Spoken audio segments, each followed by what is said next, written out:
m'appelle Camini. Je viens pas de la Tessie, je viens d'un petit village qui s'appelle le Marly-Gaumont. Alors qu'on monte sur le beat 1, le beat 1 qui fait... Eh bien, c'est possible, comme on disait il y a quelques années, dans une grande entreprise française. Oui, c'est possible de trouver du 100% écolo et très beau en plus. Et très beau, et c'est un label qui s'appelle Clévert et dont on ne parle pas beaucoup. Et pourtant. Et pourtant, il fête ses 20 ans. Ça veut dire qu'aujourd'hui, on a en France 620 établissements labellisés. Ça correspond quand même à 20 millions de nuitées. Très beau catalogue.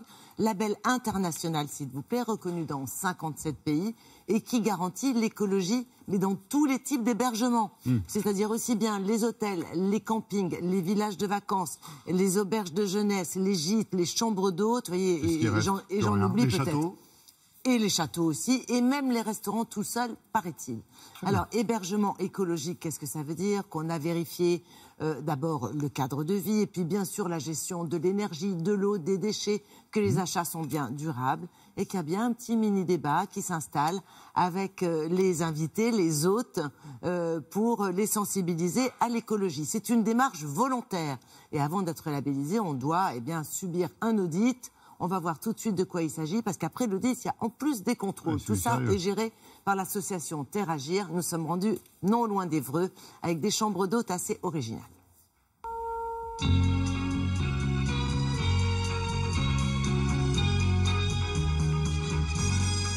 C'est une maison qui est écologique. On voulait se rapprocher d'un mode de vie plus sain, et au niveau de l'alimentation, et au niveau du coup de la protection de l'environnement. Et en faire partager nos hôtes, leur faire découvrir aussi ce mode de vie. Bonjour. Les grilles de critères Clévert comportent plus d'une centaine de critères. Nous les vérifions tous lors de l'audit. Cela dure environ 3 heures. Ça, c'est le compost pour le potager. Et ça, c'est le bac de récupération de pluie pour donner à boire à Bouchon. Bouchon, c'est le cheval qui ensuite tond la pelouse.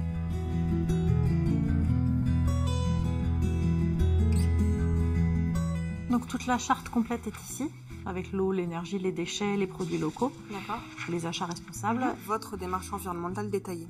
C'est ça. On a mis des économiseurs d'eau. Je vais vérifier le débit. Pour la gestion de l'eau, nous demandons aux établissements de mettre en place des mousseurs sur leurs douches et robinets. C'est un petit adaptateur qui permet de réduire le débit sans altérer le confort du consommateur.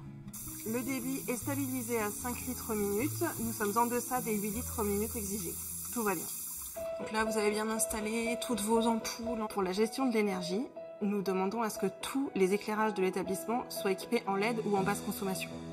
Pour les couloirs et les lieux de passage, nous demandons à ce que des détecteurs de présence soient mis en place pour que la lumière ne soit allumée qu'en cas de nécessité. Le bâtiment doit être parfaitement isolé et doté de double vitrage.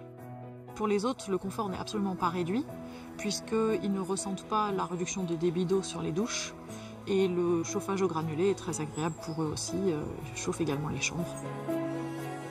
Comme un tournesol, la maison est ronde. Et comme un tournesol, elle s'oriente vers le soleil. Nous demandons aux établissements de privilégier les produits porteurs d'une certification écologique pour les produits d'entretien. Et pour l'alimentation, nous leur demandons de privilégier les produits issus de l'agriculture biologique. À la suite de mon audit, je rédige un compte-rendu qui est envoyé au jury pour analyse et délivrance du label. Le label, c'est un cahier des charges extrêmement rigoureux et qui est présenté à un jury d'experts qui va regarder la conformité du dossier avec l'ensemble des critères. Un hébergement labellisé n'est pas forcément plus cher qu'un autre, puisqu'une démarche de développement durable, souvent, génère un très grand nombre d'économies pour le propriétaire. Les clients ne viennent pas forcément pour le label Clévert. Par contre, ça ouvre forcément le débat, et que ce soit au dîner ou que ce soit au petit déjeuner, on en parle forcément. Ça leur permet de découvrir que l'écologie, ça peut être confortable, et ça peut leur permettre de découvrir aussi plein de petits gestes qui sont très simples à mettre en œuvre au quotidien. 98-2018, on pourrait être champion du monde du tourisme vert. On pourrait, c'est quand même pas mal, 620 établissements labellisés. D'autant que généralement, il y a assez peu de dossiers qui sont refusés parce que, comme ce sont des militants, ce sont des personnes qui sont très motivées, qui s'auto-évaluent avant de faire la démarche volontaire de labellisation. Dernier message important, c'est vraiment de l'écologie comme on la souhaite, comme on l'aime. C'est-à-dire, il n'y a pas de réduction du confort. Ce n'est pas plus cher, vous l'avez vu. Et vous profitez exactement du même confort. Simplement, on dépense beaucoup moins d'énergie et ça, c'est pas mal. Et puis il y a de l'originalité, et puis ça permet d'échanger, comme l'a dit cette dame. Oui. Voilà, merci beaucoup Isabelle, merci encore Karine.